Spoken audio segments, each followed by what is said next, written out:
ഉയരപാത ജില്ലാ collector S Priyanka സ്ഥലം സന്ദർശിച്ചു. തിരക്കേറിയ ഇവിടെ തൂണുകളിൽ ഉയരപാത വേണമെന്നാണ് സമരസമിതിയുടെ. കൂനമ്മാവിൽ 500 മീറ്ററിൽ പില്ലറിൽ ഉയരപാത വേണമെന്നാവശ്യപ്പെട്ട് സമരസമിതി നടത്തിവരുന്ന സമരം 440 ദിവസം പിന്നിട്ട ചൊവ്വാഴ്ച ജില്ലാ കളക്ടർ ജി പ്രിയങ്ക സ്ഥലത്തെത്തി സമരസമിതി നേതാക്കളും ജനപ്രതിനിധികളുമായി ചർച്ച നടത്തി.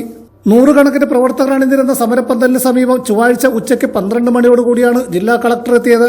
സമരസമിതി നേതാക്കളുമായി അശാസ്ത്രീയ നിർമ്മാണം നടന്ന സ്ഥലങ്ങൾ കാണുവാനും സമരസമിതി നേതാക്കളുടെ പരാതികൾ മുഴുവനായി കേൾക്കാനും കളക്ടർ തയ്യാറായി. പ്രദേശത്തെ പൊതുവികാരമായ 500 മീറ്ററിൽ ഉയരപ്പാത തന്നെ വേണമെന്ന നേതാക്കളുടെ ആവശ്യം വിശദമായി ചർച്ച ചെയ്യാൻ ഈ മാസം 22-ന് കളക്ടറേറ്റിൽ ചർച്ച നടത്തുമെന്ന് ജില്ലാ കളക്ടർ ജി പ്രിയങ്ക ഉറപ്പു നൽകി. Paravur block panchayat president P R Saijan, Kottuvally panchayat president Prasheeda Benny, Varappuzha panchayat president Viju Chullikkad, സമരസമിതി നേതാക്കളായ Thampi Menachery, Tommy Chandanaparambil, Justin Elanjikkal, panchayat vice പ്രസിഡന്റുമാർ, പഞ്ചായത്ത് അംഗങ്ങൾ തുടങ്ങി ഒട്ടേറെ പേർ സംസാരിച്ചു. റിബൺ കെട്ടി നമ്മൾ ഇട്ടിരിക്കുന്നത് ഈ 2 സ്ഥലങ്ങളാണ്.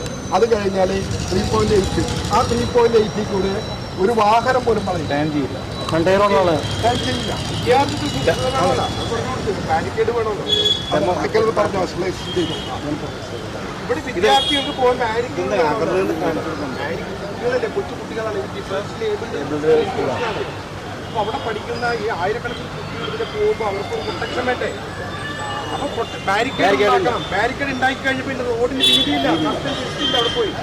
അപ്പൊ അതാണ് ഇവിടുത്തെ ഒരു പ്രശ്നം. ഇത് പരിഹരിക്കാൻ തൂണുകളിലാണെങ്കിൽ ഇത് 12 വീക്ക് വരെ 415 ദിവസം ഈ നാട്ടുകാരുടെ പരിദേവനങ്ങളാണ് സാറിന് മുമ്പിൽ സമർപ്പിക്കണം. സാറിന് വിചാരിച്ചാൽ, അതായത് ഞങ്ങളുടെ നാടിന് വരുന്ന ഭയങ്കര വിപത്തിനെ അകറ്റാനുള്ള ഒരു സമരമാണത്. അപ്പൊ സാറത് ഞങ്ങൾക്ക് വലിയ മുഖവിലക്ക് എടുക്കുമെന്ന് അപേക്ഷിക്കുന്നു. നന്ദി, നമസ്കാരം.